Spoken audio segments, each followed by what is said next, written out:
15 जनवरी को बॉलीवुड सुपरस्टार संजय दत्त अपनी बहन प्रिया दत्त के साथ एक अस्पताल में कैंसर पर आधारित इवेंट में पहुंचे। इस इवेंट में Sanjay Dutt all black outfit में नजर आए। उन्होंने दीप जलाकर समारोह की शुरुआत की। यहाँ पर उन्होंने अपने कैंसर से रिकवरी की जर्नी के विषय में बातचीत की। अस्पताल में वे डॉक्टर भी मौजूद रहे जिन्होंने संजय दत्त का ट्रीटमेंट किया था। संजय दत्त ने बताया कि राकेश रोशन ने उन्हें कैंसर का डॉक्टर सुझाया था। उन्हें उस मुश्किल वक्त में स्ट्रॉन्ग रहना पड़ा। वो अपने परिवार की खातिर ट्रीटमेंट लेने के लिए राजी हो गए। संजय ने खुलासा किया कि उन्होंने दुनिया से अपनी बीमारी को लेकर कुछ नहीं छिपाया। कैंसर को लेकर उन्होंने किसी से कोई झूठ नहीं बोला। लोग इसे पब्लिक नहीं करना चाहते और लोगों को इसके बारे में नहीं बताते, लेकिन उन्होंने अपने करियर की परवाह किए बिना इस पर बोलना प्रेफर किया ताकि वो कल को किसी जरूरतमंद की मदद कर सकें। आपको बता दें कि साल 2020 में संजय दत्त स्टेज 4 के लंग कैंसर से पीड़ित थे, लेकिन उन्होंने कभी हार नहीं मानी और आज वह बिल्कुल स्वस्थ हैं। सबसे पहले मैं यही कहना चाहता हूँ कि अगर आपको ऐसा महसूस होए तो आपको टेस्ट करना बहुत ज़रूरी है। मतलब आई थिंक टेस्टिंग बहुत ज़रूरी चीज़ होती है। मतलब हर 6 महीने में आदमी टेस्ट करे, जो स्मोकर हो या जो तंबाकू खाता हो। बिल्कुल उसमें कोई डरने की बात नहीं है, क्योंकि early detection is the main thing. I think जो मैं कह रहा हूँ तो लेकिन वो करना बहुत ज़रूरी है, उससे डरना नहीं है। वो ट्रीटेबल चीज़ है।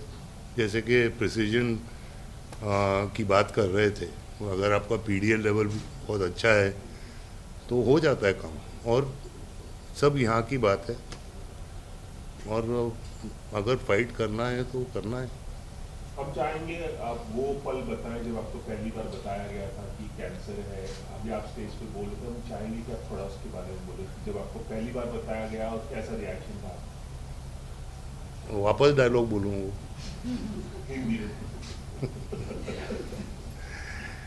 नहीं, वो पल देखिए, कैंसर एक ऐसा शब्द हो गया है जैसे कि मतलब कि कैंसर हो गया है, ये हो गया। मैं समझता हूँ कि कैंसर एक बुरी बीमारी है, लेकिन हार्ट अटैक भी उतना ही बुरा है। किडनी फेलियर भी उतना ही ख़राब है। लीवर ट्रांसप्लांट भी उतना ही है, उससे भी ज़्यादा है, यू नो। एंड लेकिन इससे आदमी को क्यों डर लगता है? क्योंकि इसको एक बढ़ा चढ़ा के बोला गया है। ये भी एक डिजीज़ है जिसका हम सामना कर सकते हैं और सामना करना ही चाहिए मेरे हिसाब से। तो जी, मुझे डर लगा। मैंने सोचा कि अभी क्या होगा, यू नो। लेकिन कुछ नहीं हो सकता है। जब इंसान अपने दिमाग से लड़े और दिमाग को मजबूत बनाए तो सब काबिल हो जाता है। ऐसी बातें हो रही हैं क्योंकि आज आप यहाँ पर आप लोग ऐसी बातें हो रही, जब से कोविड आया तब से कैंसर बहुत ही तेजी से बढ़ गया है। तो इसके पीछे क्या कुछ सच्चाई है? क्या कुछ कि अगर आप कुछ बताना चाहें कि कैंसर क्या है? वो कोविड जब से आया, कोविड आया तो कैंसर बढ़ा नहीं है, कैंसर की डायग्नोसिस बढ़ गई है क्योंकि स्कैन्स ज़्यादा हो रहे हैं कोविड के वजह से। I would like to just stand up because Mrs Priya Dutt is here. आप आइए। मैं हो गया मेरा, अभी क्या बोल रहे हैं? बैठ 2 मिनट। हाँ, तो ऐसा नहीं है कि कैंसर के रेट्स बढ़ गए हैं, पर कैंसर का डिटेक्शन बढ़ गया क्योंकि स्कैन्स हो रहे हैं कोविड की वजह से इतना। और आपके घर वालों के लिए कितना मुश्किल पल था संजय सर जब ये खबर आई कि आपको कैंसर है? घर वाला एक बगल में ही बैठा है, उनसे पूछिए। उनसे पूछिए। नहीं, हर किसी घर की तरह आई थिंक यू नो तकलीफ तो होती है। And I think you know पहले तो बहुत घबराहट होती है, उसके बाद I think you have to focus on what is there on hand और उस हिसाब से आगे बढ़ना पड़ता है।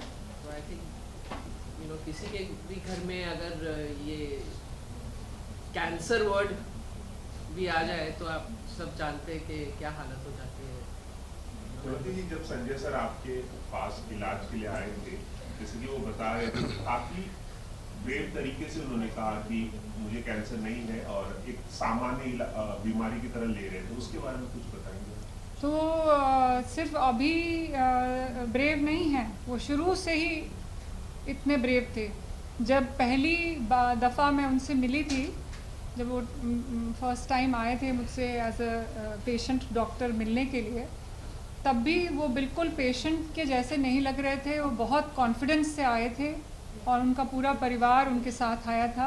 ये बात मैं एक्नॉलेज करना चाहूँगी। उनके पीछे उनका पूरा परिवार उनके पीछे था।